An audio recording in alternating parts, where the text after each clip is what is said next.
And without further ado, I'm going to introduce Catherine Snow, who I, on a personal level, feel needs no introduction. Catherine is a professor at the Harvard Graduate School of Education, an international expert on language and literacy. Not only has Catherine contributed to our theoretical knowledge of how children develop in language and literacy, but also she's really done cutting edge work on thinking about how cutting edge research should inform our work in policy and practice. And that's where I think as an academic, she's made such a difference in the world, really. I mean, and not just in her work in the United States, but she's also worked internationally. I mean, she's done, I've worked with her personally in Latin America, and also she'll be presenting some of her work in China.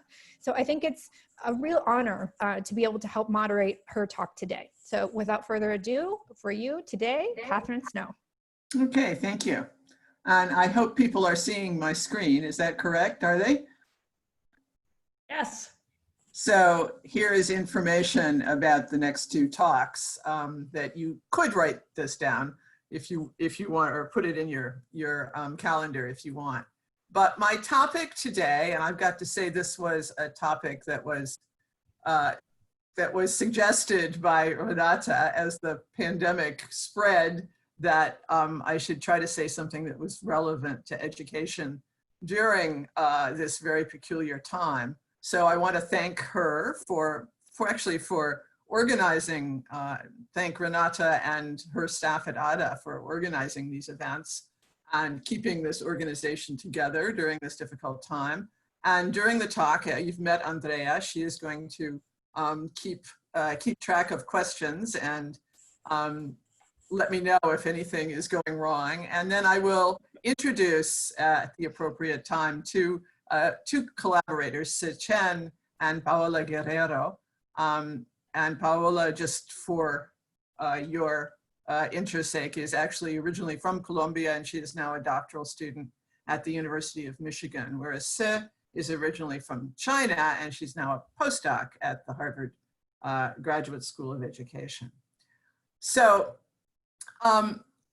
this topic suggested by Renata is actually kind of a difficult one, because if you go looking for solid information about how to do online learning or online teaching or distanced education, the things that students and teachers have been driven to over the last 3 months in the States, and longer or shorter in other countries represented here, there basically is not a lot of research evidence relevant to online learning in early childhood or in initial literacy education.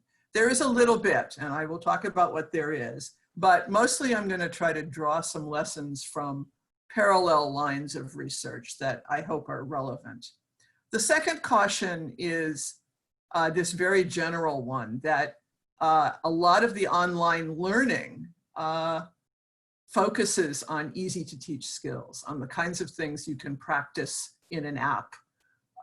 And those skills are maybe important briefly, but they are much less important than skills that are very hard to teach, hard to embed into digital resources. And the challenge is to figure out ways to support both those skills as children need them both. And then the third caution is that we tend to think, oh, online education versus face-to-face education. The fact of the matter is that quality is the more important dimension. High quality online education is better than low quality face-to-face education, even if in general, face-to-face education is better. And we do know what high quality education looks like. So that's sort of where we want to start. Before that though, what we'd like to do, what all of us would like to do, is figure out who's here. So Renata has very, very technically, capably organized a couple of polls, and would like you to just fill this in quickly, and we'll watch the numbers go up. We have 314 participants here, so So we have to see actually, hold on. we're up to 70% participation. So Catherine, this is a region you're currently at or you're originally from or where you work? Think of it as where you work. Okay. Or plan to work.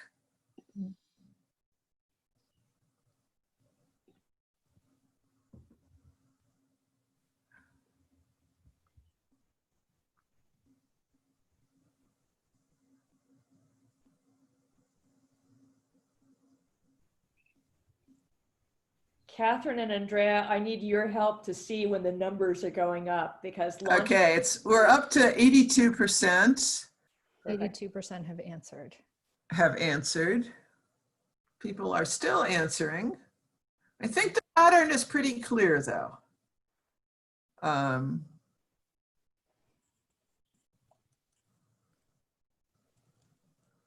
Okay, it's 85%. Okay. Should we publish the poll? Yep, now we're going to publish it. Okay.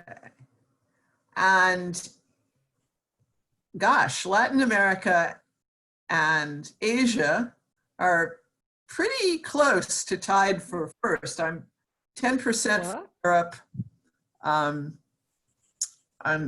only 8% from North America. Okay, so that's great. We have a little geographical picture. Another poll. What is the age range of the children you work with or you are worried about, shall we say?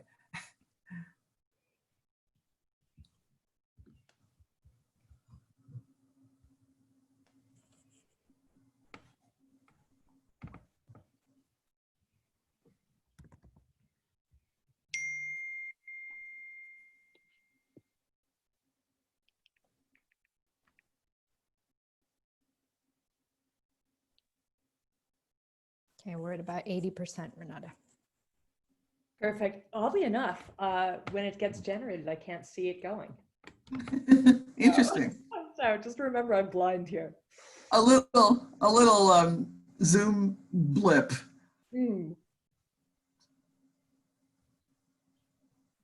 Okay. I think we can end it. The picture is pretty. It's pretty clear that 5 to 8 is the highest, but a lot of 3 to 5 and a lot of 0 to 4. So a lot of interest across the entire early childhood period, as well as, and then 30% other, which I presume includes people who are, among other things, working with adults who are working with their children. And then finally, in what sector do you work?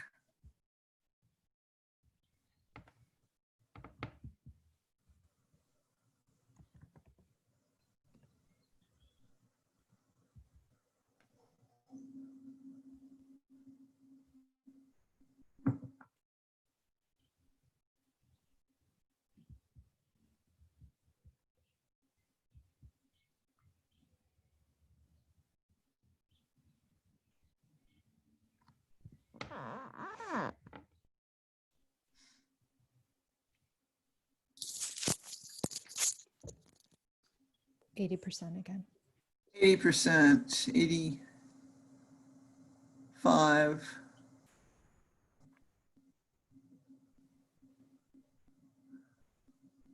Okay, so the biggest single group, I think you can publish it, is the biggest single group is people preparing teachers. That's wonderful because that is a very high leverage position to be in. The next biggest is folks doing research, then teaching, then administration and communication. Fantastic. Thank you for indulging us in getting to know you a little bit. Okay, so back to the story here. So caution 1, research evidence directly relevant to online learning in early childhood is very limited. Let me just show you the cover page of this report by the Education Endowment Foundation. As Andrea said, these resources will all be available, so don't worry about it. But this was a meta-analysis, and they did a total search for studies relevant to online learning, and they came up with 3,800 studies, or 3,500 after they removed the duplicates. And then they reviewed them quickly, title and abstract, to see how many were actually relevant and informative about distanced education or online learning. And they ended up with 244 out of the 3,800. So there's a lot of articles out there that do not report research.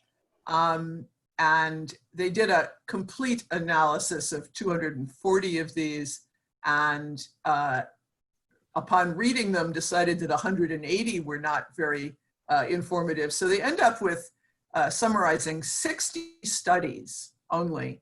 And of these 60 studies, only 3 or 4 were about elementary or early childhood.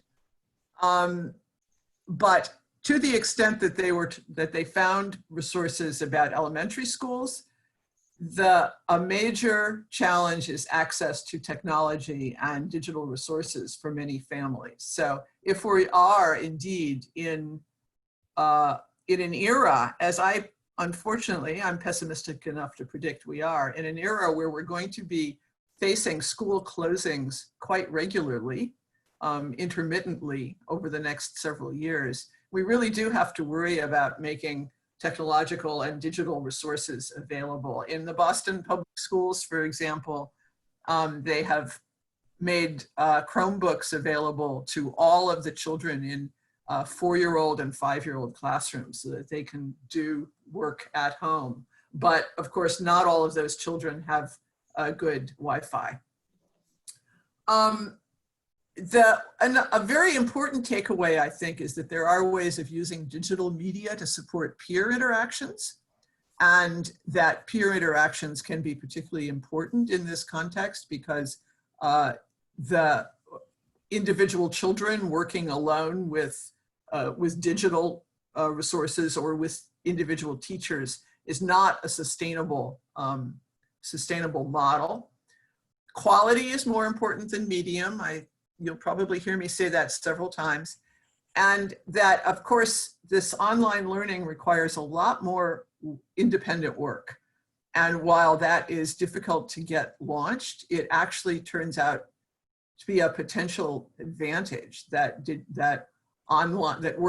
this independent working, because it is very much a preparation for the 21st century skills that children are supposed to be learning. So those are the major takeaways from the Education Foundation report.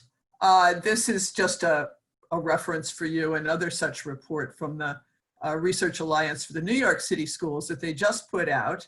And they put it out because they, of course, moved to online virtual and blended learning in March. And they summarized the Education Foundation report, but they also point out that there's no evidence that online learning is necessarily less successful than face-to-face learning. So that's good news.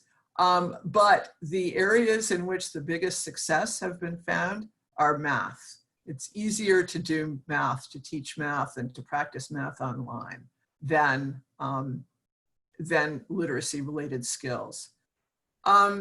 They do report that the abrupt shift to online learning associated with the pandemic that is likely to produce significant negative effects, measurable negative effects on student learning. But this is not because the medium is itself unsuccessful. It's because teachers didn't get a chance to receive the specialized training and support they need to do online teaching well. And as it happened, there was an article in the New York Times a few weeks ago about the shift to online learning in the New York in the New York and other school districts. And a number, just last Sunday, a number of students wrote in to comment on that article. And there were 5 letters to the editor from students in the Sunday New York Times, grade 8 through high school. And 2 of them were very positive. They said they were learning more online than they had been learning in school. And 3 of them were very negative. And the ones who were very negative pointed out the difficulty of organizing their lives for online learning, given access to Wi-Fi, given somewhat chaotic home situations, and so forth. So it can work really well, but it doesn't necessarily. But the other points that the New York City School Report makes is that teachers under these circumstances really need to embrace a new role. They can't teach everything online as they think they can in the classroom. They have to shift to other forms of making information available and function more like coaches than like traditional teachers. But at the same time, there are new opportunities being created by this need. And I think this is really worth thinking about for a little bit, that if universities, for example, are going to shift much more powerfully to online teaching, and if schools are going to be forced to do that as well, then it's an opportunity to think about focusing the curriculum on what is most worth learning. Ways of personalizing instruction. You no longer have to work with groups of 8-year-olds because they're all in 2nd grade. You can work with groups of kids of different ages who are all at the same, have the same interests or are all working on the same project. And to really try to start to differentiate between productive and unproductive investment of teacher time.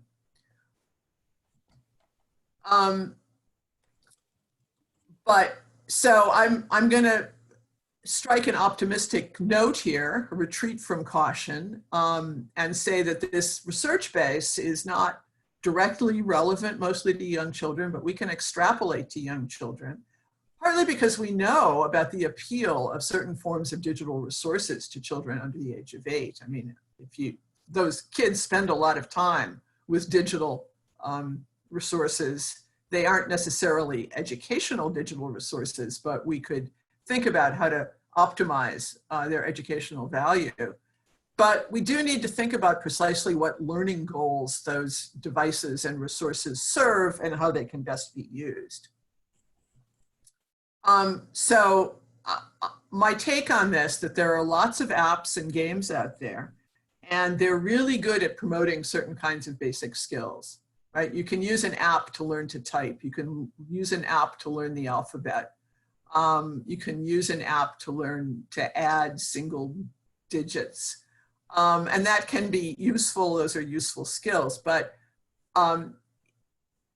because those are so easy to put into digital form, they can blind us to the absence of support for more sophisticated skills, for the skills we really want children to be developing. And we have to think about how we do that in an online world, how we can promote those other skills. So one source of ideas about this is to look more carefully at parental engagement and involvement in home learning with children. And I'm going to invite Chen to join me in this conversation because this is work that she's actually done. But just before we get to that, the Education Endowment Foundation has also generated a very nice report about working with parents to support children. This poster, which I realize you can't read, gives a kind of a summary of their guidelines, their 4 domains of suggestions. And working with parents to support children's learning is one major focus of this report. What do they recommend for working with parents to support children's learning? Well, first of all, critically review how you do it. Don't just tell parents what to do. Don't just demand that they do things that they maybe don't feel prepared to do. but be optimistic, focusing on their value to their children's learning. Tailor communications to encourage a positive dialogue, asking their help and celebrating their children's successes. Offer sustained support, in other words, give some parents or some children more support than others. And then, and I think this is really the one to focus on, provide practical strategies. So practical strategies, in their guidance for practical strategies, they say things like promoting shared book reading should be a central component of any parental engagement approach. Home learning activities, such as practicing letters and numbers, are linked to improved outcomes. But tips, support, and resources can make home activities more effective when they promote longer and more frequent conversations during book reading. And that is a very important message, because while letters and sounds are those sort of simple skills that can also be provided with digital resources, the longer and more frequent conversations are things that only adults can do with children.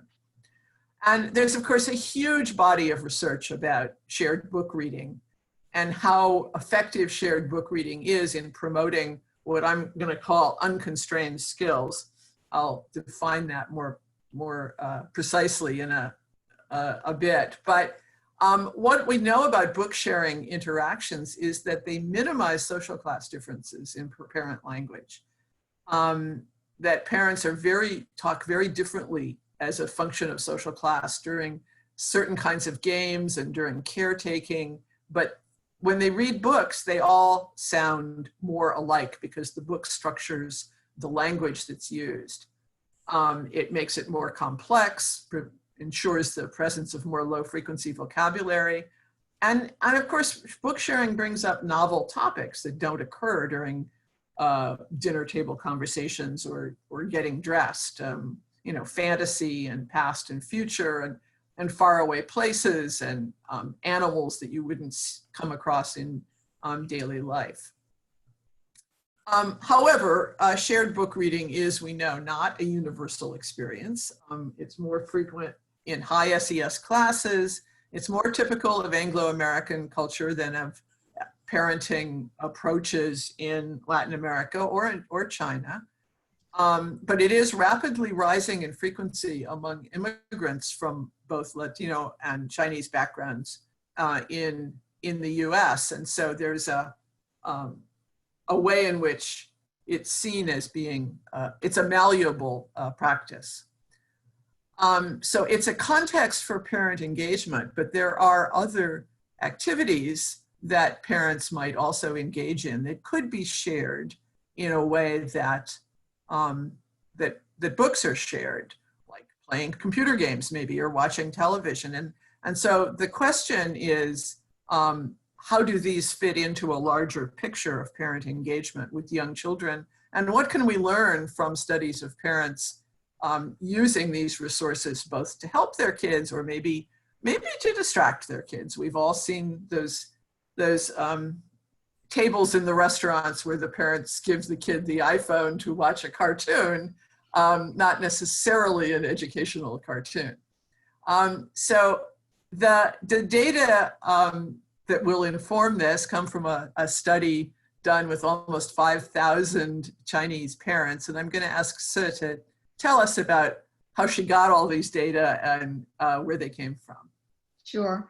Actually, in 2018, we recruit for 5,400 families from 180 classes of almost 20 kindergartens and preschools in Shenzhen, which is one of the biggest cities in China with a population of 20 million. And all the kindergarten administrators send the online survey links to parents of the children enrolled in the kindergarten. So all the children and their family receive the online survey. We use Qualtrics to do that. and parents completed the survey on their smartphone. So more than 90% of the parents respond to the survey. In the total, we have 4,907 responses, and 80 of them were mothers. So their children were aged between 3 to 6 years old. 52 were boys, and 36 were from single child families. So in the 20-minute online survey, parents provide backgrounds information like their parental education backgrounds and income, and also completed self-reported parenting efficacy scale and their home literacy environment scale. So we have the information of the frequency of their children watching TV and tablets like smartphones and iPad or a computer, the number of picture books at home, and also the frequency of parent-child book reading, parent storytelling to children, and also the child self-reading time. Okay, fantastic, thank you. And this is a quick summary of the findings that higher SES parents with high parenting autonomy provide a lot of books, whereas lower SES parents with high parenting autonomy provide lots of computer time. Tablet time and TV time are associated with lower parenting autonomy and lower home literacy in poorer home literacy environments. So we're going to show you some pictures of those findings and ask Sid to describe what's going on here. Yes, when we see this big X here, we actually find the relationship between the parental, their efficacy and the device exposure. So you can see the more efficacy the parent feel, the less iPad and tablets and TV they will give to their kids, but they will have more books. So the parenting efficacy significantly and negatively predicted children's exposure to screen devices, including TV, tablets, and computers, but positively predicted use of picture books after controlling all the family SES variables. Okay, can I just ask one question from the chat? We're having, I've had a few questions about how you define and measure parenting autonomy, parenting efficacy, just in general, you know, how do you, can you guys define that a little bit more for the folks on the here in the group? They're asking, I'm getting quite a few questions about that. Sorry to interrupt you, sir. That's okay. Go ahead. It's a standard parenting efficacy scale. But give an example of a couple of the questions. Please, yes, sorry about that. Yes, like for example, do you believe that you can provide like sufficient educational support to your kids? So do you believe you can help your kids to get academic like gains or some certain achievement in the future? Something like that. It has 66 items, and it was like well used by like Chinese cultural related research. So it's I strongly agree to strongly disagree on statements like Yes. I have important influence on my child's learning, or you can't there's not much parents can do to make their kids smarter. Statements like that. Yes. Okay.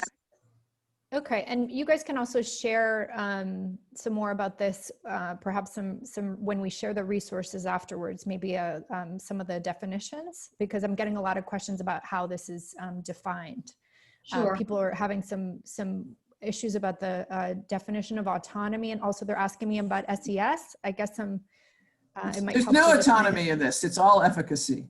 Okay, so we're just talking about efficacy. Mm-hmm. Okay. Yeah. And about the SES. yes, sorry.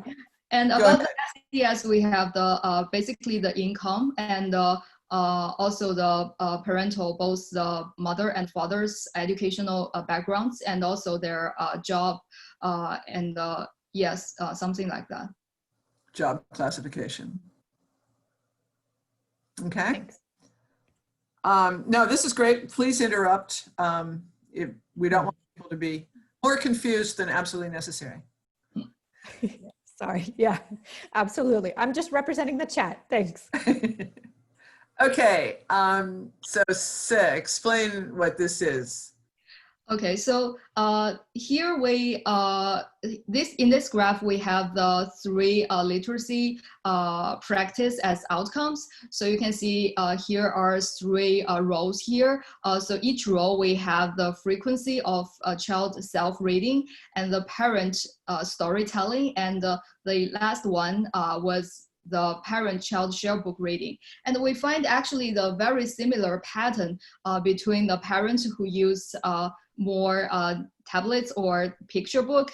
So we find the number of picture books that parents provide to their children had significant and positive relations to all the three practice. So children's frequency of TV watching and significantly and negative relations to all three literacy practice. Children's tablet usage frequency was not significantly related to parent-child book reading or child self-reading, but was significantly and negatively related to parent storytelling. So children's computer use frequency was significantly and positively related to all literacy practice, similar to the effect of the picture books, but with smaller effect size. Okay, so basically there's a sort of a pattern emerging here that books, providing your children with books, is associated with parental efficacy and with a whole variety of good home literacy practices. Providing your children with computers is also associated with good home literacy practices, and the tablets and TV are less propitious. So the next step in the research was creating sort of groups, categories of parents. So how did you do this? Yes, so here it is a little bit more complicated. We used a method called Latent Profile Analysis, LPA, which is a person-centered statistic model for identifying related cases from multivariate continuous data. So we use this technique to identify groups of families with similar device exposures. So for screen devices, we truncated the value of a maximum of 3 hours per day to 2 hours a day and 1 hour a day and 0. So for picture books, so we truncated the value to the maximum of 75. So there are families reported they have like more than 75 picture books at home, but 75 is actually the most reasonable like number as the maximum we find in our data. And then we rescaled the number to 0 to 3 so that 25 books were like recalled to 1 and 50 books were rescaled to 2 and 75 was like rescaled to 3. So that's why you can see from the So from here, you can see the 0 to 3 numbers represented to both the picture book, how many picture books you have at home, and also how many time you allowed your kids to expose to each of the devices. So the LPA analysis yield a 5-class solutions. So here we can see the constellations of devices used by each classes. And we defined and labeled the 5 classes as the first one as the high book group. So all these parents here, they have a high number of books and merely a moderate number of TV and tablet hours and a low number of computer hours. So the second group we called the moderate TV and tablet. So none of these devices used were in the high range, but use of TV and the tablet was in the moderate, close to the high range, while numbers of books and computers hours were very low. And the third group we called high PC group. So the high computer hours, moderate TV and the tablet hours, and the low number of books. And the fourth group we called high PC, TV, and tablet groups. So we have parents here with high hours on all 3 screen devices, but low number of books. And the last but not least group is the high PC and book group. So here, parents with high computer hours and high numbers of books, but a moderate number of TV and the tablet hours. So then, yeah. Okay, I'm getting a quick question here. What is Sure. the N for each of those groups? Do you have that? What is what? Sorry. the N. Here are the percentages. Uh-huh. The It was percentages are at the 5,000. top. The total is a couple, It was 5,000, wasn't it? yeah, something Yes, yes. just under 5,000. Okay, so Rafina, that's, I mean, you can kind of do the math, right? Yes, That was a question from Rafina from the chat. okay. And also Yeah. we're getting a little bit of noise about the fact that this is self-report from the parents. So I think there's some concern that maybe this isn't as quote unquote objective because this is parent report of, you know, self-efficacy, of autonomy, et cetera. What's your response to that? Yes, definitely. It may have some bias, and also the results may different if we can observe like in the family to get this data by the researcher. But yeah, I think that's a limitation of this study. But considering there is a big sample size of it, we still feel like it is a well representative study to show the kind of the real situation. Yeah. It's a really important question because it's hard to figure out how to get a sense of parent autonomy, I mean, without parent report. Right? I mean, you cannot directly observe parent autonomy. They Yeah. might be lying about how many books they have, but their responses to a well-standardized autonomy, parenting efficacy questionnaire are likely to be, everybody is likely to be socially adjusting to the same degree. Okay, so then the question is, how are these 5 groups different from one another? Right, so are there real different?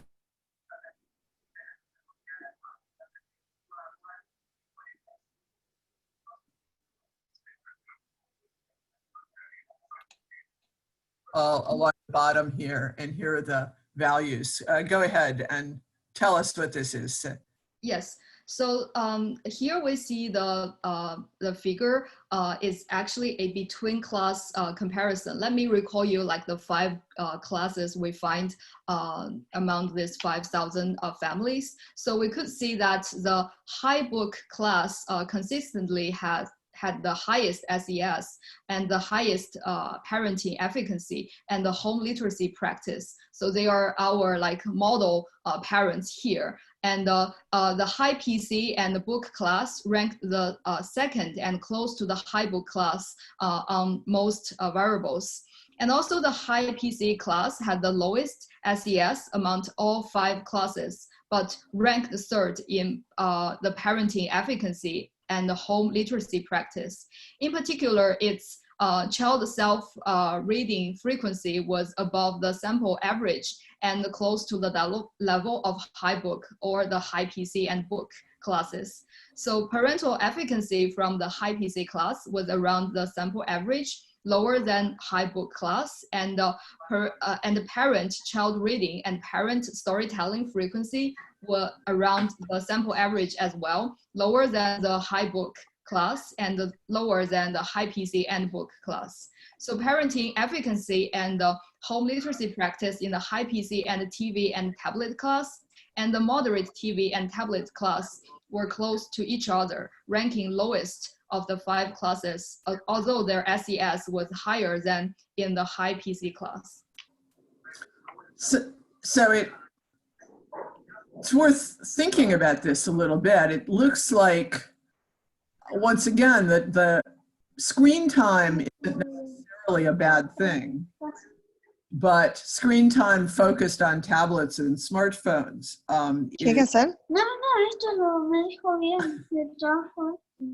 is Paola, I think you associated need to with mute. Yeah. poorer outcomes. on all of these home literacy practices. Okay, and can you guys talk a little bit about what that use is? That's what they're asking on the chat. So it sounds like, you know, it sounds like it's not just books in the home, right? It's the use of the books or what they're doing with the tablets, or how they're using the TV. Well, those are not questions to which there are answers from this particular study, but you can infer that, here's what I would infer. I'll ask Say if she agrees with me. I infer that parents who buy a lot of books for their kids are, for their preschool age children, remember these are kids in kindergarten, they're up to age 5, that they are in a sense committing themselves to reading with the kids, right?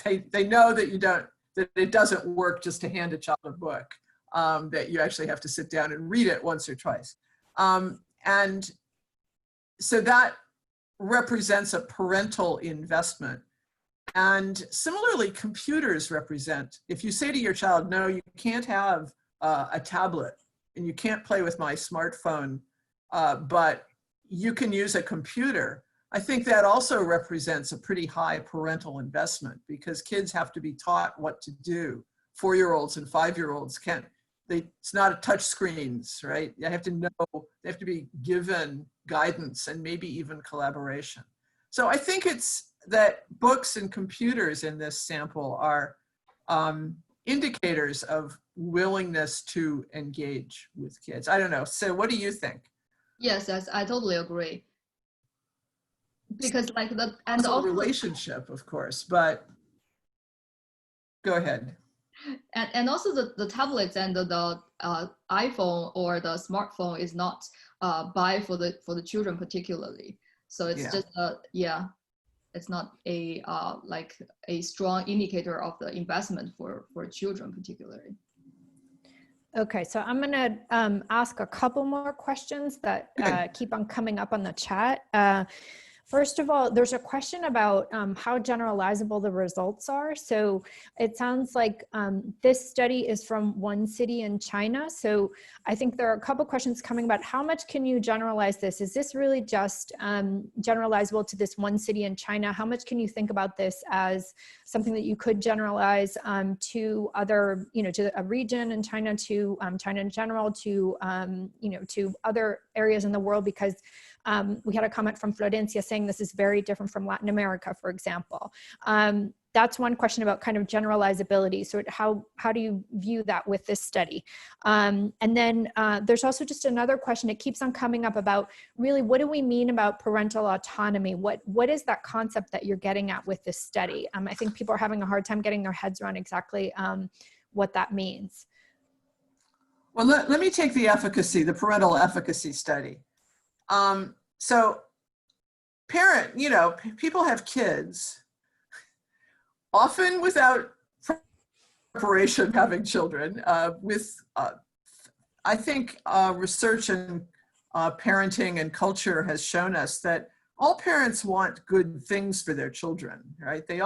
We all want children who are happy and healthy and well-educated and capable of earning a living and capable of having friends and romantic relationships. I mean, we want kids, we also want kids who are clean and obedient and friendly, but we don't all feel equally capable of generating those outcomes, right? Some of us sort of have kids and think, I just don't know what to do with him. He's gonna do his own thing. I can't guide his development very effectively. And other people think, oh no, that's my job. I can have a lot of input. I can ensure that this child is well-mannered, is studious, is capable of learning. Those are high parental efficacy parents, the ones who believe they can accomplish the goal they have, whatever. 没有，牛逼了，这是关于 And so parental efficacy is what leads parents to take planful actions like buying books and reading with kids or buying computers and working with kids. Low parental efficacy is oh my God, I don't know what to do with him. Give him a smartphone and a cartoon. I mean, that's a kind of a little bit of a oversimplification, but that is the basic dimension here. Generalizability. I think we should ask the audience that. I mean, maybe what's not generalizable is access to lots of children's books, or maybe what's not generalizable is the idea that you would ever buy a computer for a 4-year-old.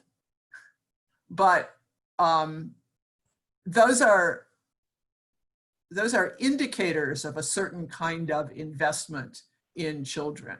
And that's how they should be seen, I think, as opposed to turn the TV on, you know, go watch TV. I'm tired, go watch TV, which is low parental efficacy and low investment. Okay. And I have one more question, which is coming up. You know, so we have Mariela Paez, we have Keys asking about, and also Maca Escudero from Chile, really thinking about issues around quality and issues around physical books versus electronic, you know, versus tablets, and just thinking about how do we get our heads around practical implications, right? So are we going to be thinking about, you know, when you think about this study and you're thinking about practical implications for, you know, actually talking to parents about what they should be doing with their children, you know, are we encouraging them to be using books? Are we encouraging them to be thinking about tablets? What kind of investments are we encouraging them to make? And also, Catherine, you had said at the beginning, you talked about this concept of quality. So it does actually matter what we're putting in the hands of children. How does quality come into play here? I think Kay's question is very important. Yeah, I agree. And I think we don't know exactly what the parents were doing, what the kids were doing with the tablets. But it seems as if the use of tablets, I mean, I think there's a lot of observational evidence that unsupervised use of tablets tends to move toward low-level skill development or games that are not focused on skill at all. Whereas, you know, there is some variation in quality of books that one might buy, but any book that gets talked about is a topic for conversation. And it's those conversations that seem to be the most important. And perhaps the teaching that's associated with the computer use, that's important. So yeah, I think the next phase of research here has to be much more focused on what is good talk about books, what is good selection around use of digital devices, because certainly there are digital resources that might be productive, but in this study, there is no evidence that those were the ones that were being exploited. So I think, you know, the generalizability has to be around this sort of bigger notion of efficacy and sort of choices, making choices and engage and doing things that represent investment in children's development, whatever those choices are. Okay. We have a bunch more questions. I don't know how we're doing on time, Catherine. We're about halfway through, so I think maybe we should move on. Okay. All right. Sorry to the chat group. I'm reading your questions. I think they're fascinating, but we're going to have to move on from this. But we still have. Yep. I will get the chat. I can respond to some of the questions otherwise at the end or something. Okay. If we have time, we'll come back to some of these questions because I think they're very really interesting. Yeah.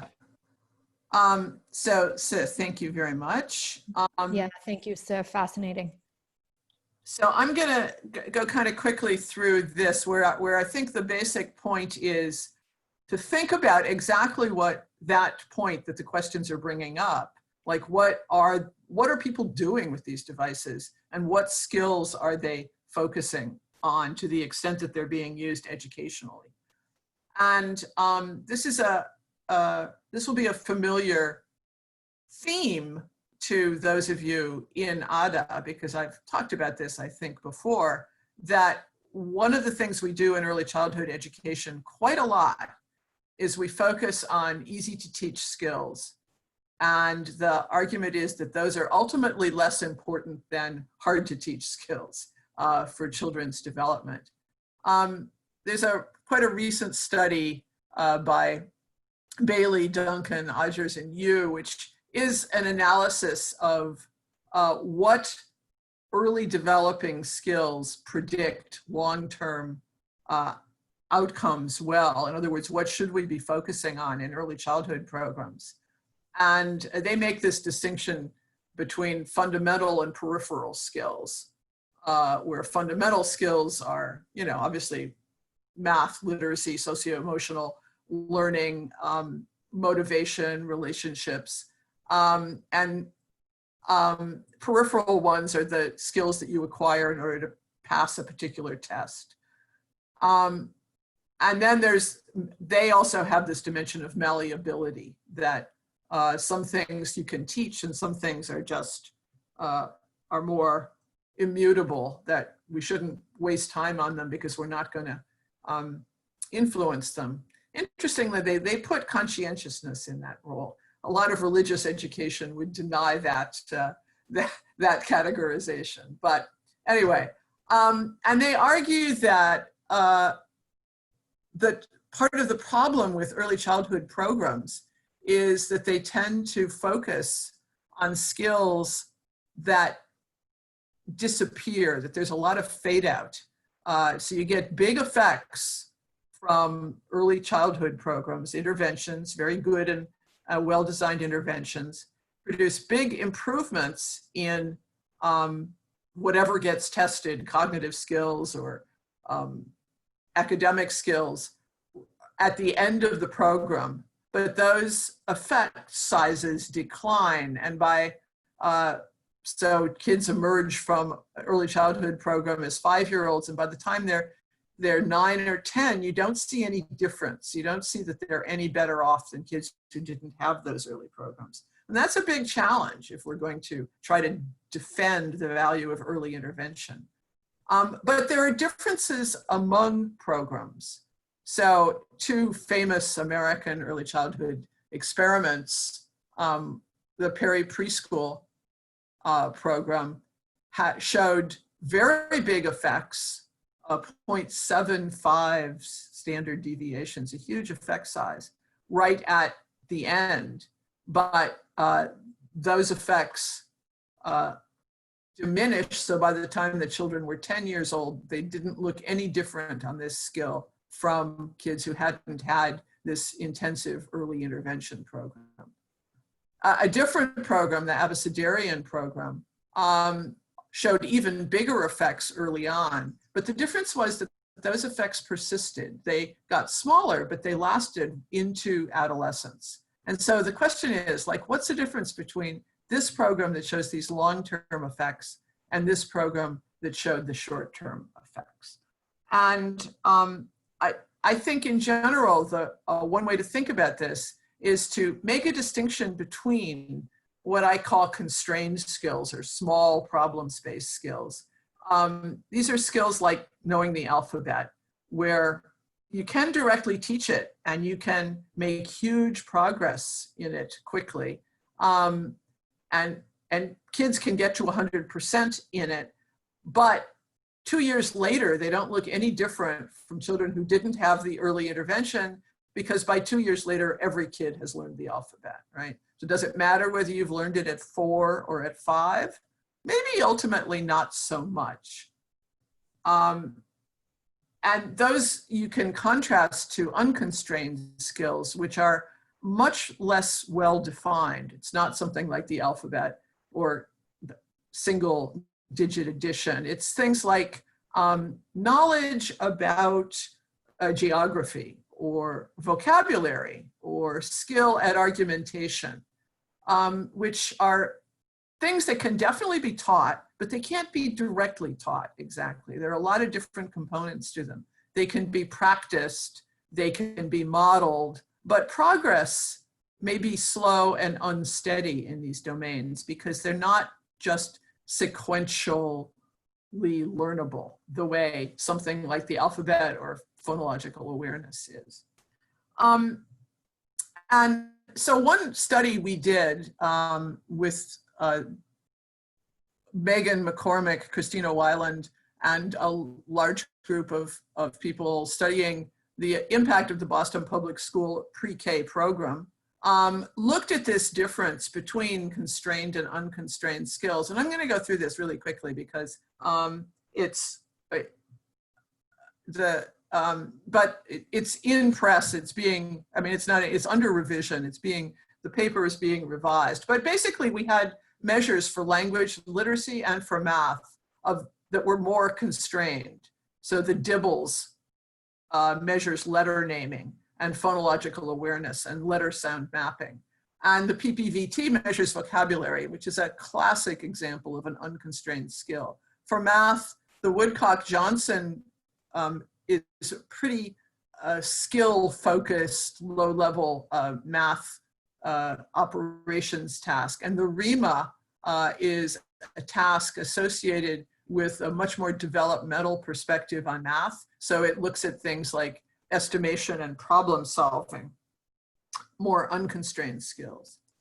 And basically, in this study, what we found was that that kids who had access to the Boston Public School pre-K system didn't look any different at the end of kindergarten from kids who didn't have access to that pre-K system on the constrained skills. Why? Because everybody had learned them by then.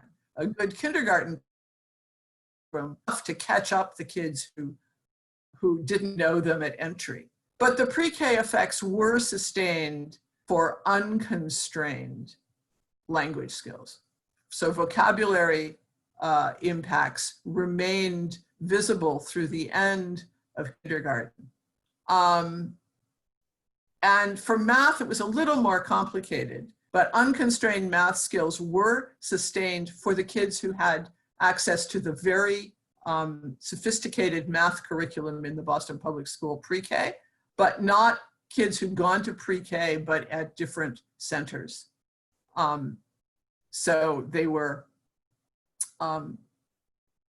had gone to a good pre-K program, but not one that focused on this sophisticated math curriculum.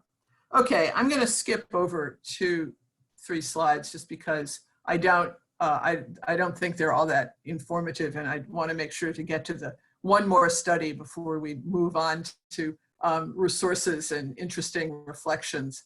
But thinking about this model of constrained and unconstrained skills, I think it's important to recognize that every set of parents, I mean, the parents in the 5,000 parents in Shenzhen, or the parents picking up preschool for their kids, they're doing it for a reason. And basically they're going to go look and think, is this the center that provides for my child what I want, what the kinds of outcomes that I want? And so the first poll here is,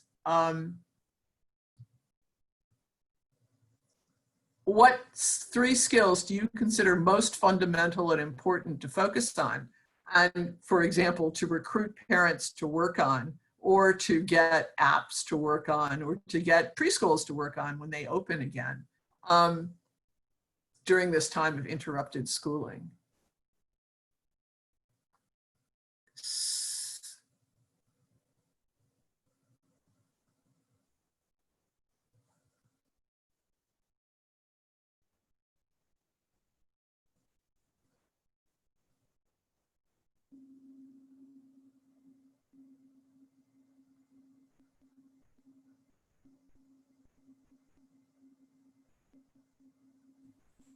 And Catherine, just so you know, while we're waiting for the results, there's a question about the value of audio books or digital books versus print books that's been coming up on the chat.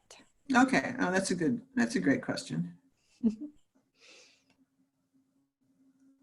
And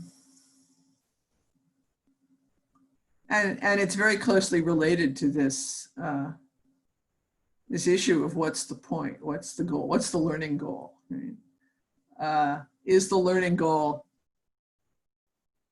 learning how to read fluently, or is the learning goal learning how to listen carefully, or is the learning goal thinking about the content of the story?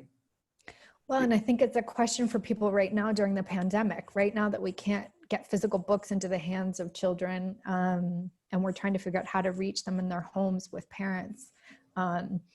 Is it viable to be thinking about getting them, books in PDF, or to be showing them videos where someone else is reading them a story? Is that this going to have the same impact as having, an adult with a physical book reading them a story? Is there research on that? Well, there is research strongly suggesting that it's the interaction about the book that's most important.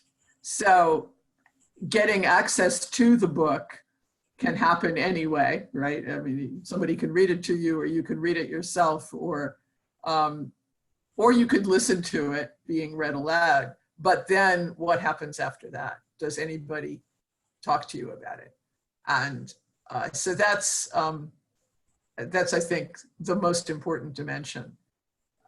Certainly, listening to books has lots of potential, but talking about what you've heard is then an additional support for the learning that we would hope would happen. Okay, Renata, we're at about 82%.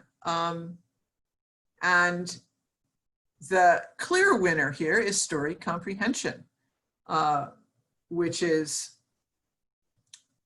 of course, an unconstrained skill, in the sense that, one of the things about stories, I mean, there's sort of low-level comprehension, who did what to whom, but there's also the higher level comprehension of, like, why do you think that happened, and what's an alternative way of interpreting these events? So great. I'm very happy to see that. Letter recognition, phonological awareness, fluency come in with the lowest scores here. Vocabulary, reading, story comprehension, knowledge about emotions and knowledge about the world. Vocabulary, knowledge about emotions and knowledge about the world at about equivalent ratings. So, okay, let's try to remember that, and let's do one more poll. What 3 skills are most focused on in the programs or the policies you are familiar with, you are working with?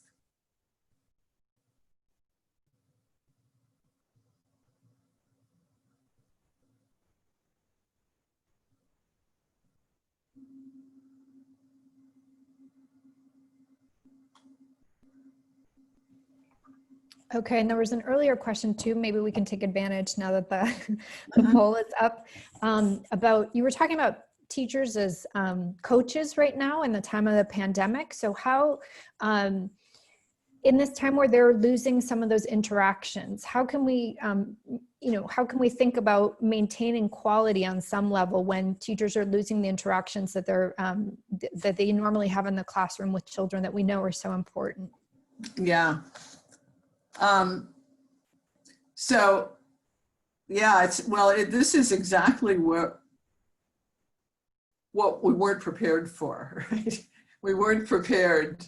This is why the online learning that took place under hurried and emergency conditions starting in March has been less than wonderfully satisfactory, because what teachers think of themselves as doing is giving just giving worksheets and grading them, or you know, getting the kids all together on Zoom and teaching some explicit skill and then evaluating it. And that, what I think the implication of this is that we have to think about which aspects of this crucial learning for which aspects can we create conditions for kids to do more on their own, and then just come to teachers for help when they need it. And for which of these can teachers treat parents as kind of colleagues in supporting the learning, rather than as you know, just the people to check whether the homework was finished, in a sense. But I don't pretend that we have a very specific answers to this, and that's because I think it's not something you can do in the abstract. I think it has to be embedded in particular curricular interventions, and that curricula need to be reconstructed as, this is what kids do on their own, this is what teachers have to be involved in, this is where parents can help in the ways they can help, and for this online learning mechanism. But I thought maybe we can come back to this at the very end. Sue has developed a little piece of preschool curriculum that maybe she can talk about how the coaching would operate in that, as opposed to the direct teaching. Mm-hmm. Sure. Great. Thanks. Okay, I think we are at 80%. I guess we can publish this. And so story comprehension also gets the highest score for attention in programs and or policies, which is great. It's very reassuring. It is, of course, the case that although people didn't think they were as important, letter recognition and phonological awareness are getting more attention here in the programs and policies being promoted. So, and that is exactly the challenge, I think, that we do tend inside classrooms to focus more time on domains like letter recognition and phonological awareness, which are crucial, but not very, not really requiring as much time as they get. Whereas domains like knowledge about the world, which are, quite frankly, unlimited, and which are prerequisite to reading comprehension once kids get out of second grade, tend not to get as much attention because time spent studying or talking about volcanoes and tidal pools and community differences between communities and so forth. That is seen as kind of a distraction in the early grades. So on the assumption that people think there's something of a mismatch here, and because it's been an hour that people have been sitting here, I'm going to suggest we take a 2-minute break, 3-minute break for reflection. People get a chance to get up and get a cup of coffee if they want. But if you have a thought about what it would take to adjust the emphasis so that it matches the needs more precisely, just enter that answer in the chat box. And I'm going to go get a cup of tea. Andrea is keeping time. She will give us a 30-second warning when we need to go start talking again. Perfect. Will do.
Okay. We have our 2 minutes are up. What I have seen so far, so Catherine, I wanted to say, Deborah Leong is on your talk, I would like I to see say, that. which I think is fabulous. So a shout out to Deborah. She mentioned something which I think is important, which is just, if you can comment on the learning theory method underlying constrained skills. I think people are really interested in this distinction, the tie to kind of remote, to rote kind of drill and simply associative learning that constrains children's learning to be a learner, which I think is part of the reason that it's so hard to change the emphasis, which is, ties into your question. There's also a question that's been in the chat, which I forgot my role as moderator and I started answering instead of asking you, which is reading comprehension a constrained or unconstrained skill? Which is a separate question which came up earlier.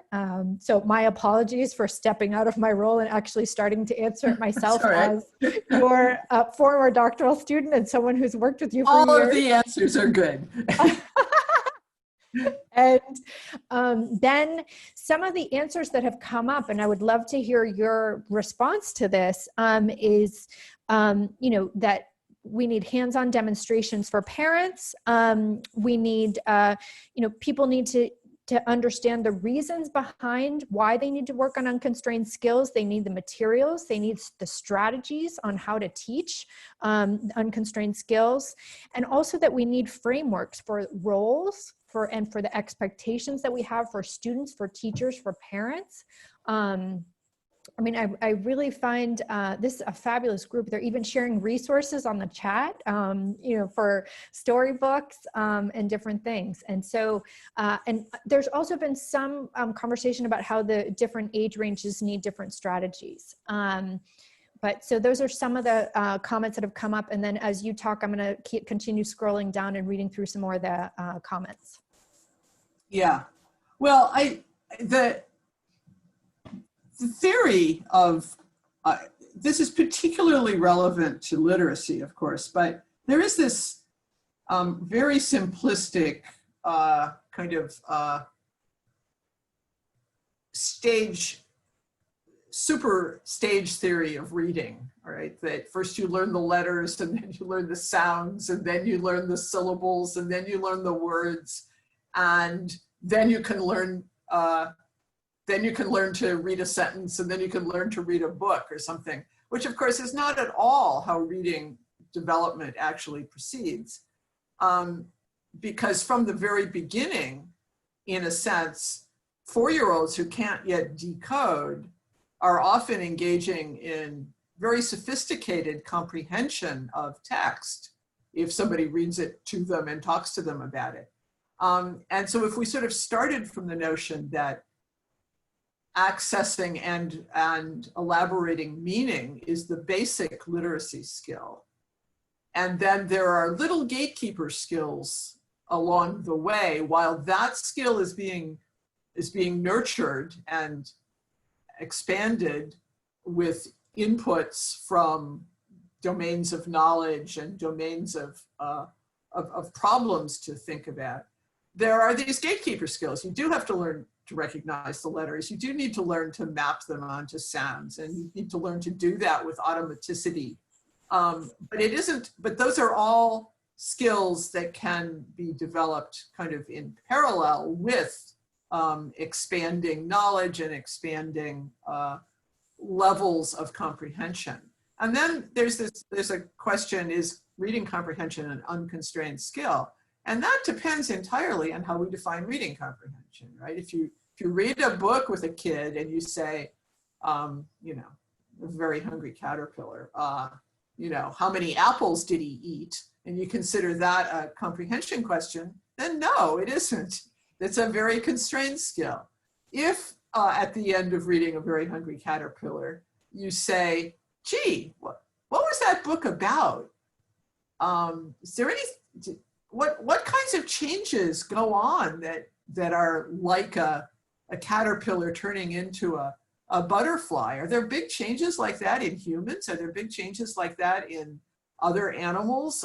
Let's think about the world with a perspective of metamorphosis, large and small. Then, of course, it becomes an unconstrained skill, because there's no correct answer and you can't teach the answer. You can only teach the ways, you can only support the ways of thinking about it. So the distinction is not very clear in the middle between constrained and unconstrained. And it's even less clear, I'll have to say, I think, for math. It's more of a problem to figure out what the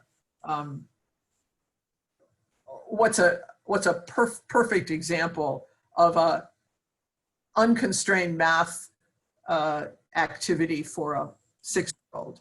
But it's sort of a framework. I'm not sure I would endorse the idea of teaching unconstrained skills. I think maybe the one definition of them is that they can't really be directly taught. I would endorse thinking about constrained versus unconstrained, or small problem space versus large problem space, as an organizing principle for educators to think about distribution of time and attention in the classroom. I totally agree with all the comments about more support, more guidance, and I think that is what might become possible as we get used to the inevitability of this, sort of more online learning, as curricula and programs get developed that have to make those, provide that guidance about what should be directly taught, what should kids be doing on their own, how can we organize this in a way that's feasible in this new world. But this is great. And I should say that the chat, everything in the chat will get saved and could also be distributed Sure. at the end. And I just wanted to add, Catherine, before you continue, that just a few more comments on reflections from people in the chat, that in terms of accountability, that in order to make this change and an emphasis on more unconstrained skills, there was a great comment about then we should have less accountability for quick results. Exactly. Very important. And also just, there were several comments about parents and how, parents are willing, but parents are also stressed, and also that teachers need to be accompanying parents and really know, again, this role that you spoke of having a teacher as coach. And it's not just the teacher as coach of children probably, but also people are talking about teachers really coaching parents. Exactly. Yeah. And then a couple people have said some really nice comments about a focus on open questions, right, as opposed to closed questions, getting back to what Deborah was saying, and also a focus on critical thinking. So it's really getting back to this space of what you're talking about helping teachers really thinking about where are they spending the bulk of their time. Is it on constrained skills or unconstrained skills? And thinking of unconstrained skills in these with concrete strategies like open questions, and also thinking just about how are they really helping kids with their critical thinking skills. Exactly. Yeah, those are wonderful, wonderful comments. And also the unconstrained skills, to the extent that we can engineer their acquisition, they're probably acquired during more authentic tasks, right? So practicing phonological awareness tasks, which, if anybody wants to spend 10 minutes a day doing that, that's fine with me, I don't care. But it is a perfect example of an inauthentic task, right? What is frog without the f? this is like a task that you would only give as a kind of a demonstration or a test, as opposed to, let's go figure out how many different kinds of frogs there are in this pond. That's an authentic task that kids would actually like to engage in. And it is a perfectly reasonable context for learning how to read and spell the word frog, just as the phonological awareness task is. And so it's the difference between using the unconstrained, open-ended, project-based tasks as a context for acquiring and practicing the constrained skills, rather than letting the constrained skill emphasis get in the way. Oh, we don't have time to go look at the pond because we don't yet know how to pronounce frog. Okay, let me move on quickly and talk about quality, this claim that quality of instruction is always more important than medium of instruction. And you might think this is a slightly odd way to make this point, but there's this huge body of research about out of school time and distinctions in between social class kids from high versus low SES. This is quite elderly work now, actually. This is from the work that was done in the 1990s and the early 2000s.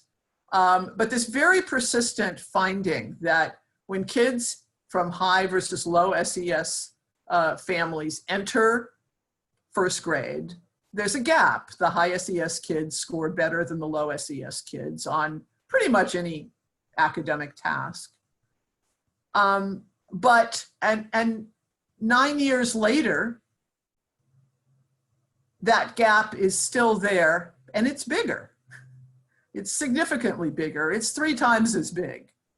And the question is why? What's going on? Is it because schools are serving low SES kids so badly?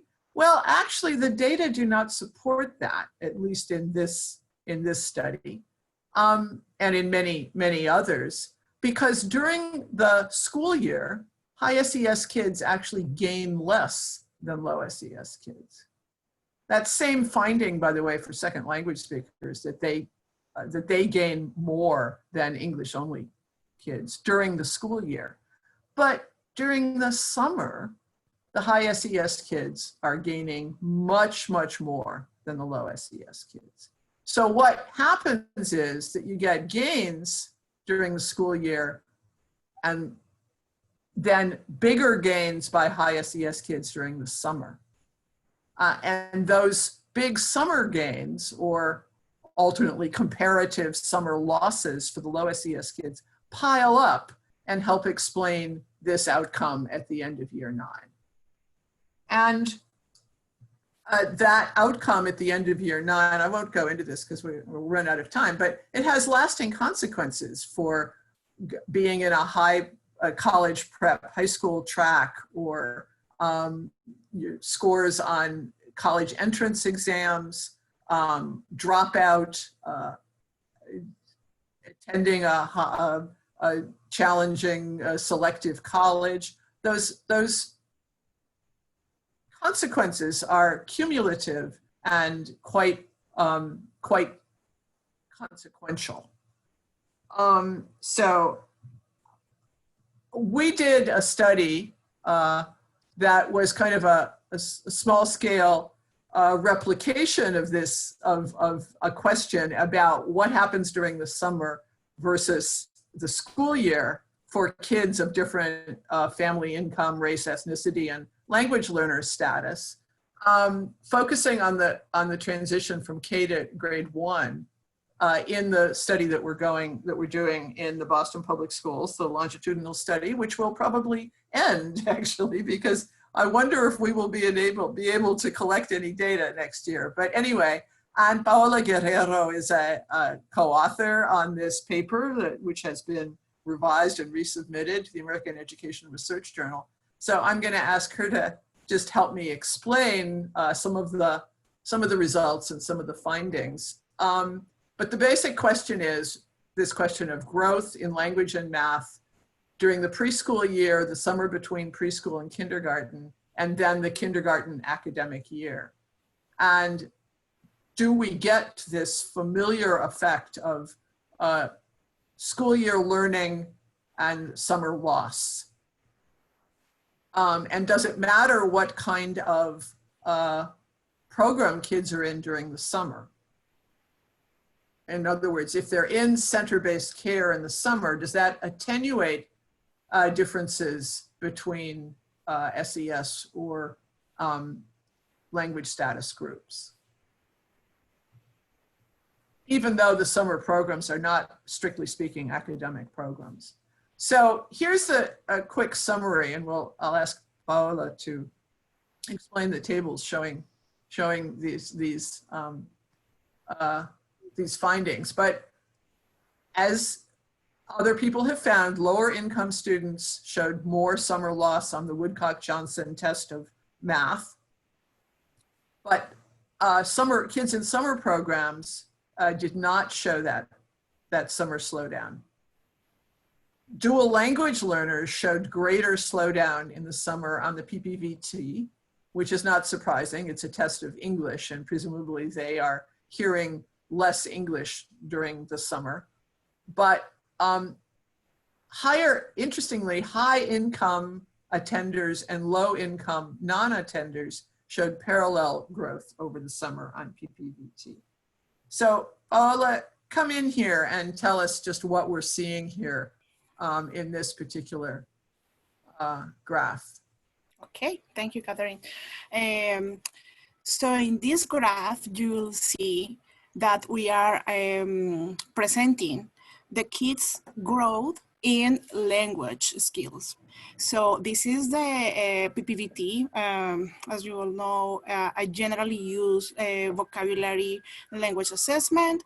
So we are seeing the average growth starting in the fall of 2016, which was the beginning of the preschool year for children in the study, right? So then you will see the points in spring 2017 and fall 2017 and spring 2018 correspond to other measurement points in the study. So basically, between fall and 2017, you are looking at the growth that children had in their vocabulary during the preschool year. And then from spring 2017 through fall 2017, that's their growth during the summer months. And then you are looking again at the growth during the school year in kindergarten. So as you all can see, the differences for lines are depending on whether the children are white or non-white. So the gray solid line represents white children compared with the group of non-white children in the black solid line. And then you will see the trajectories for dual learner language, when you can see the dual learner language, the non-white children who are a dual learner language, and the white children who are a dual language learner. So if you look at the growth during the kindergarten year, you see those slopes are quite similar. So during the school year, kids are actually getting similar growth to their peers. But you see how during the summer months, the differences between children scores are a little bit larger. So you get this flattening in the summer that's really noticeable for the dual language learners, the dotted kids, and not noticeable at all for the English only kids. They just keep growing during the summer. So that's important to think about. And then this one, again, go ahead, Paola, this math. Yeah, this one is math, and the subgroups we are showing here are subgroups by income. That is also folks are pointing out in the chat. So you can see that higher income kids are showing a great progress during the school years, but lower income kids are showing even a larger progress during the school year. But during the summer months, you can see that lower income kids stagnate their growth compared to the growth of higher income kids in math, which continues in a smaller rate than during the year, but it doesn't look as quite of a lost in opportunities to grow, and it's looking for the lower income kids. Okay. And this compares kids who are in center-based during the summer and those who aren't. Yes.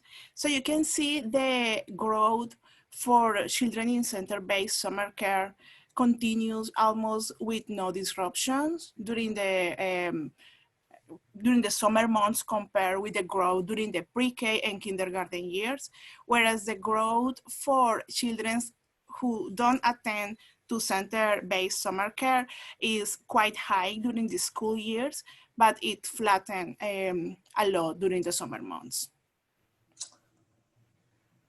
So, and this is similar. This is a similar, more complicated. I'm actually, rather than talking about this in great detail, people can look at it.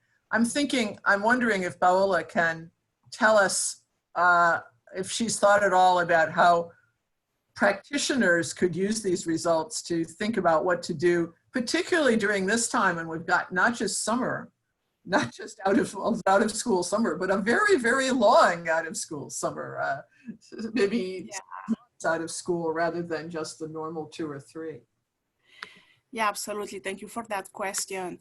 Yeah, this is a very important time to reflect how to look at the home as a learning environment, since we are all clear that homes are not a replacement for schools, but we are facing the challenge of more school closures probably in the future, right? So I've been thinking in some points that we could discuss, maybe toward understanding what do we need for a successful homeschool learning environment. I've been thinking about what actually parents who choose to homeschool their kids have different, right, to those who choose to send them to schools. So something that parents who decide to homeschool have is access to selected resources and probably experience designing materials that inform children's learning. So that's, for example, problems, questions, projects that children can engage, as most of you have pointed out in the chat.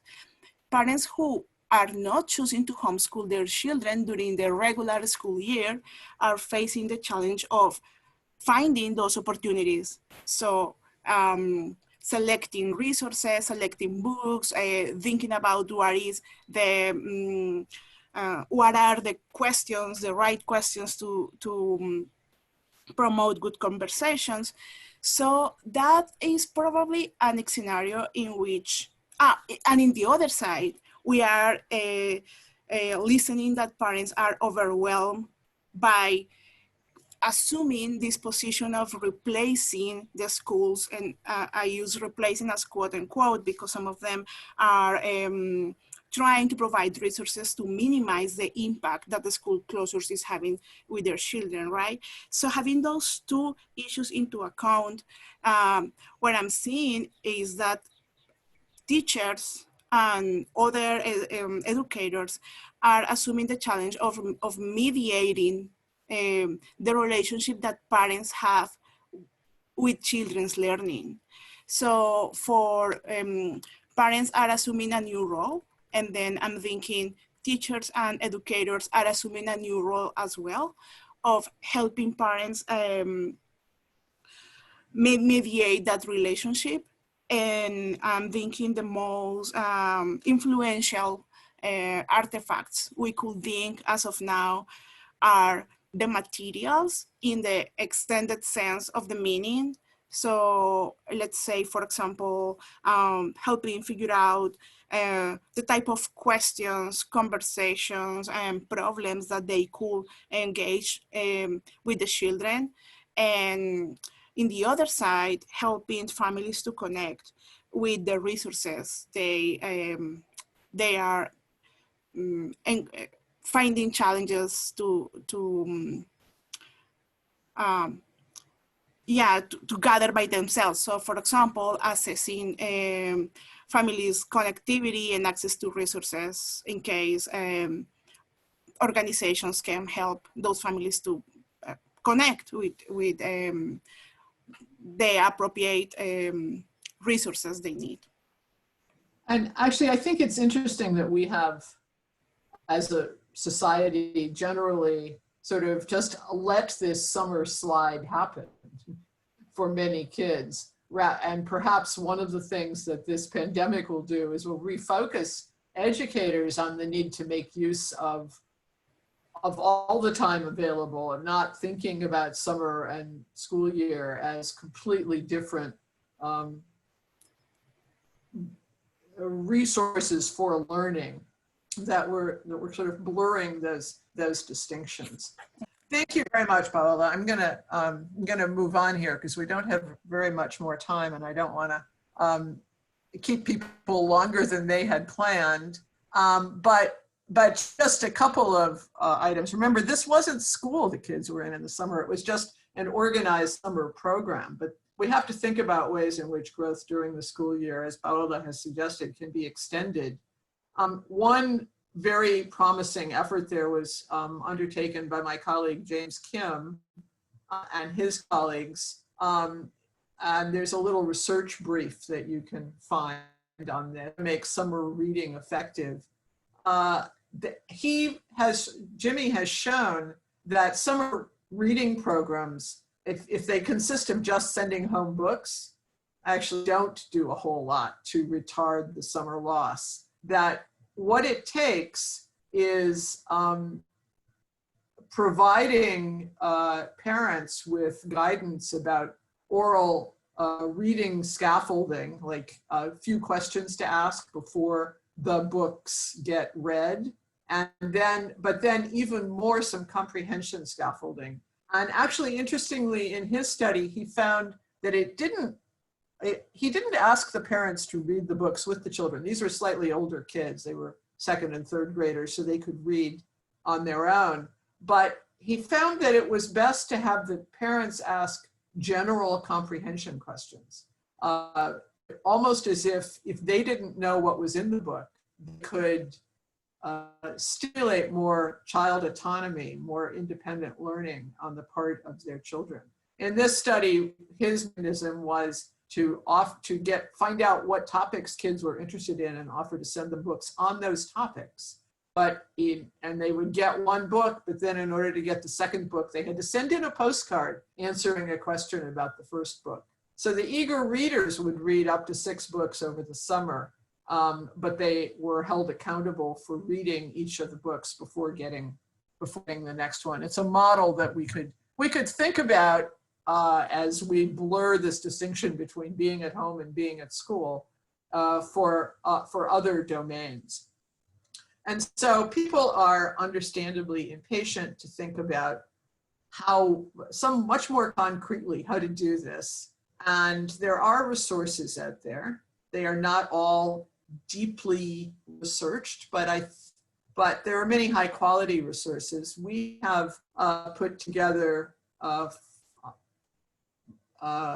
the Boston Public Schools a guide to digital media for preschoolers, preschool through first grade, actually, in some case, that precisely to support the preschool and parents of kids while they are at home. this is just 3 pages of this digital guide. You can download it from the website you see there.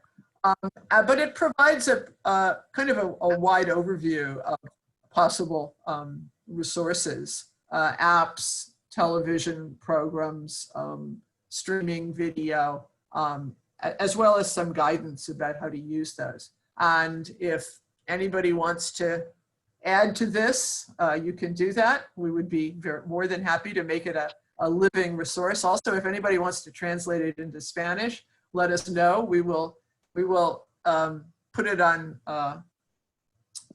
make it available for translation and adaptation.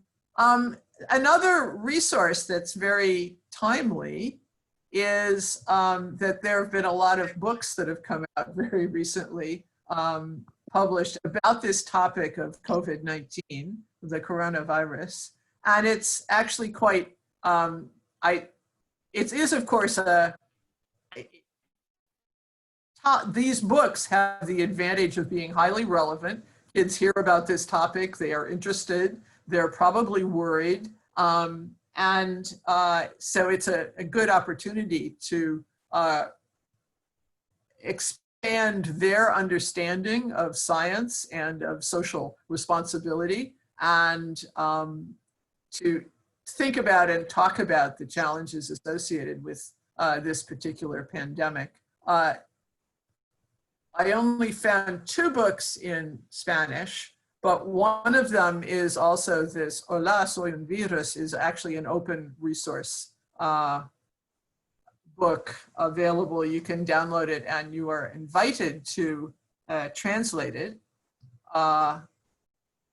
And people have done that. And in fact, Si has translated it into Chinese and changed his color and facial expression for the Chinese audience. So Sid, do you want to say just 1 minute about how you've built a little piece of curricular content around this book? Yes. We basically provided like a little bit more context about the book. Like what we can see here, we make it like a little bit more about the new regulation you should follow at school. And we build a manual for teachers, including 10 class plans that are group activities you can conduct with your children. Most of them are closely related to the concepts of the virus and what you can do and your feelings and those people who helped us during this very hard time. And we provide the class plan with a lot of open-ended questions and discussions. So we actually are going to use it in rural China kindergartens because they are reopened already, and teachers will use this book and the handbook helping them talk and discuss the very abstract topic with their young kids. And I would like to let you know more detail when we get the data and some feedback from the teachers. Great. So it's a great project. So I have 1 minute to sum up a little bit here. And I just want to say that I think I'm actually quite optimistic about the consequences for education of this disruption, because I think education needed to be disrupted. And so we should take advantage because, you know, in normal times, we know that parents are key to promoting children's unconstrained skills, but we don't exploit their potential role. And we tend to focus on the constrained skills in early childhood programs, focusing on mastery and on recitation much more than we need to. But in these special times, I think we have an opening to recruit parents to support language and knowledge building more effectively, to decide what our really fundamental learning goals are, and to get rid of the stuff that we've been doing to fill up 6 hours a day, because some of it is not as valuable as others. And to recognize that independent learning and peer interaction are absolutely necessary to all forms of effective learning for young kids. So I think this is sort of a potential educational revolution, and changed roles for teachers more like coaches than like babysitters, enhanced roles for parents, a much more intelligently focused curricular set of choices, and opportunities to promote independent learning, peer interaction, and guided exploration. And I'm going to turn it back to Andrea because she's in charge here. It is exactly the time we should finish, but I'm happy to stay around and answer questions if people want to do that. Well, that's great. Catherine, I am certainly not in charge. You are in charge. But I'm in charge of the chat. So I just want to say, first of all, that I have loved the chat, that people have been sending resources, ideas, and I just wanted to share with you a few of the comments that came up. So if folks are able to stick around just for a couple of minutes, Silvia Romero just sent something. It's wonderful to see all these things that are being shared. And in fact, Renata Villers just said that we can share the chat afterwards, just so that everyone can see all of these wonderful resources that are being shared. So Catherine, I think a few comments just came up about families. I think, you know, the concept of working with families has always been a challenge, I think, in education, as you were talking about disruption. And so Mariela Baez, for example, was saying that it was important to talk about enhancing the concept of families, right? As we think now about, you know, are we working with also with relatives who are in the home, with siblings, how can we enhance that? And also, there was a really nice comment about an opportunity, seeing this as an opportunity to work with families. You know, that teachers really need to get to know the families that they work with. There was a question too about measuring vocabulary versus background knowledge, which I know for you is a fascinating question, that you are always on the cutting edge of how you measure vocabulary versus something as difficult to measure as background knowledge, and why you chose to measure vocabulary as opposed to finding a task for measuring background knowledge. There were also several questions about socioeconomic status with the last study that you were reporting on, or the second to last study. There was some confusion when there was no difference in socioeconomic status, and maybe you can clarify a little bit more about why that was. There was also a question about, you know, isn't there too much of a deficit perspective in that second to last study that you were reporting? You know, the home should be seen as a learning environment as well, independent of the socioeconomic status of the family. So isn't there something of a deficit perspective from that study, you know, seeing the families as, you know, looking at the children who are coming from the low SES, you know, communities, you know, how can we leverage what is actually going on in the home, and seeing that too, not just from the perspective of the study, but also the perspective of what's going on today, and how we can be working with the families, you know, and the communities that that are right now sheltering at home. So those were some of the comments that I was seeing in the chat. All right, that's a long list of possibilities, but let me start as always, right? Let me start with the comment about a deficit perspective. I mean, there's, I think that is another dimension of this potential educational revolution. If we're going to rely more on families in the broadest possible sense of whoever the kids hang out with when they're not in school as resources, then clearly we have to think about what are the learning opportunities there, and how are they expandable and deepenable, but at the same time, what do we have to do to the school curriculum to make those resources more relevant? So yeah, I think it's exactly the right way to think about it, that if we stick with teaching in school what we've always taught in school, which is more relevant to some kids and more and better prepared for in some families, then we will persist in social class, in finding social class gaps in academic outcomes, because make up for those differences, but you can create different forms of learning that don't exacerbate the differences, that exploit what kids can do. I mean, my collaborator, one-time collaborator, Diana Leyva, for example, our one-time collaborator, has developed a curriculum, a program specifically for Latino families, focused around the learning opportunities associated with cooking and shopping.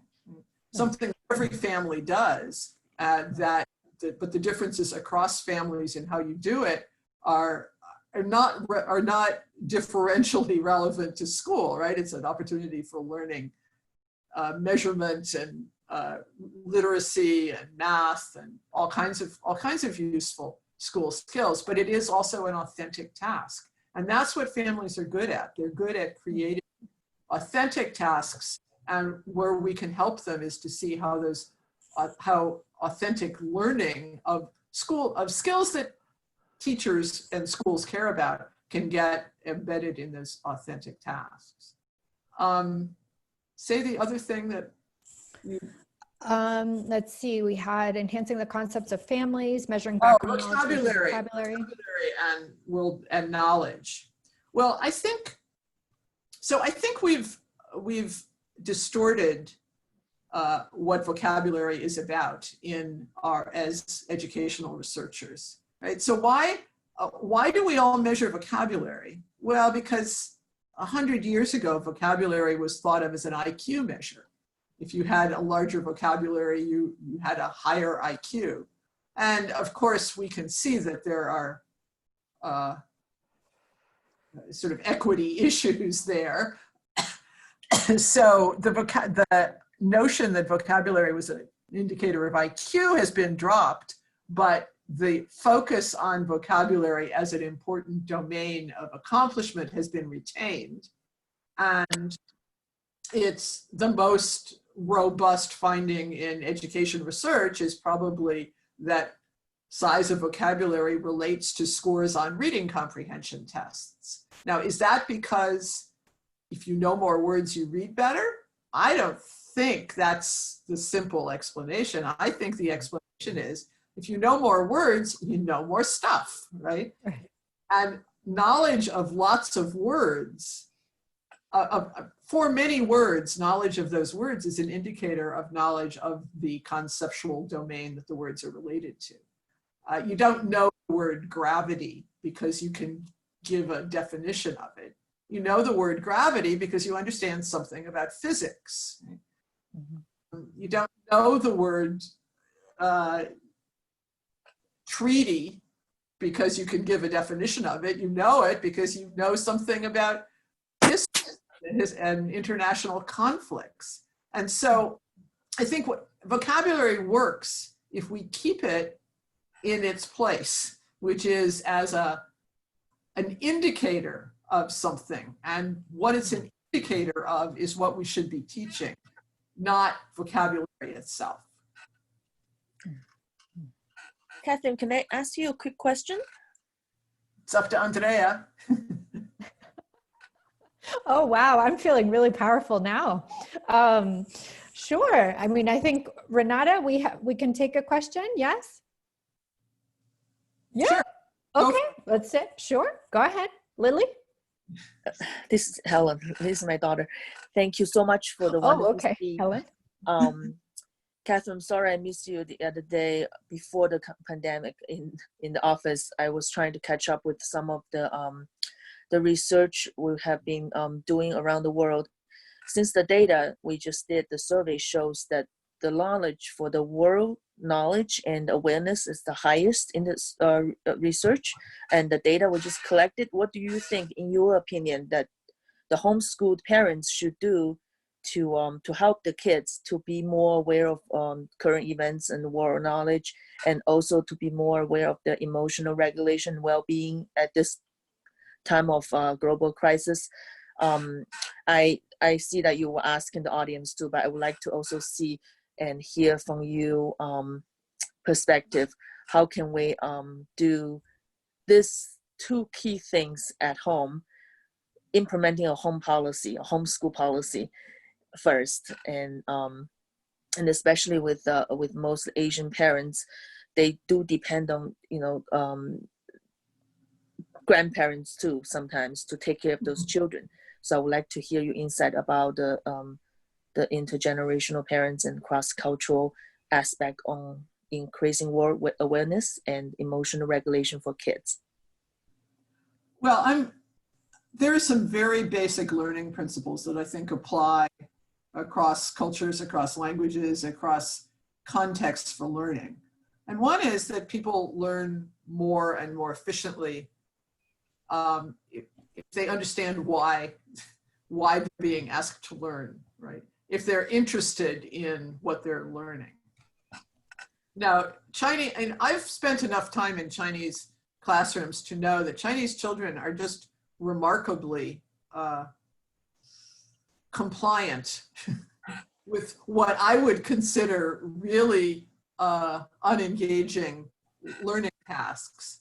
But that compliance may not be quite so, be something that we can rely on when they're at home as much, right? And American kids certainly are not really compliant in very boring or very unengaging or very badly taught classes. So even in school, we can't count on that for them. So I think that the counter to the lack of learning that goes on when tasks are presented that are not engaging, the relevance of which is not obvious, is to start by thinking about, why would anybody want to learn this? What is the point? Why are we doing this? Is this really important? So what's important to kids nowadays? Well, they see moderately disturbing and chaotic things going on around them, right? Why are those things going on? There's a disease that is killing lots of people, that is disrupting aspects of daily life. They can learn about that disease, and learning that is a model for learning about lots of other things. I mean, every one of these domains of knowledge, starting with the coronavirus, expands out into more and more domains of knowledge, which is what that little curriculum picture that Se showed kind of indicates. You can use it as a springboard for talking about social relations and social responsibility, or for talking about biology, or for talking about hygiene, or for talking about geography, or for talking about statistics, or for talking about a million topics. And you can start any one of those multiple domains of conversation with a single question like, why is everybody wearing a mask? Or why can't you go to school today? So that's kind of real world learning, but it's also learning about the real world. Watching the news with your kids is as good an entree into a lot of new and important topics as picking a probably somewhat biased history book off the shelf and having them read it, right? I think that starting from real world phenomena is a very likely to be more engaging. But other people probably are putting even better ideas in the chat already. Yes, thank you. Actually, some parents may turn off the TV and not letting the kids exposed to, the news, the media. I think it would be great to have a Facebook group or a WeChat group or WhatsApp group to follow up with the discussion. Renata? No. Thank you. Thank you. Thank you. I just want to thank everybody for participating. It's been a very lively, how many chat entries are we up to, Andrea? Several hundred by now, I think. Oh, definitely. And some great questions on all different levels. Oh, I'm sorry, Renata, I missed that. What did you say? We have pages of chat and chat resources that, as you asked, we'll try and get out to people. We've saved it, so we should be able to pass it back. Great. That would be super. And I think there probably are mechanisms for, I don't know. I shouldn't say this, but certainly there could be follow-up chat groups or whatever, if people are particularly interested in smaller groups where people can talk to one another more conveniently. But it's been really fun to see many old friends, the faces of many old friends. And I look forward to participating as a member of the audience in the next webinars. So thanks to Renata for organizing that. Well, thank you so much, Catherine, and thank you so much, Andrea, for great moderation. It was a fascinating meeting. And thanks to everyone. Thank you, Se and Paola. And Paola and Se for such high participation. It's really been interesting. We have emails for everyone. The next presentation will be in Spanish. That'll be delivered by Fernando Reimers, professor of the School of Education at Harvard in Policy and Innovation. And that'll be the 24th of the month. It's also a Wednesday. And then the final webinar for the ProLEER group, which should be very interesting, focused on reading comprehension. A close friend of Catherine's is Hugh Katz. And that will be the 29th of September, which is also, or maybe the 30th, it's also on a Wednesday. And we will be emailing all of you about those opportunities. And so with that, we'll close the meeting, and thanks everyone for such active participation, and we will be sending in the next days. Catherine has graciously allowed us to share with you in the next days a link to her talk, a link to the PDF, and per request, we will try and share the chat resources as well. So thank you, everyone. I don't know, Catherine, if you want to have the last word, and then we will turn off. It's been fun, and thanks largely to your high level of participation. It's been fantastic, but particularly thank you to Paola and to Sid for relieving the audience of the necessity to listen to me for 2 straight hours. Absolutely fabulous. Take care. Till the next time, guys.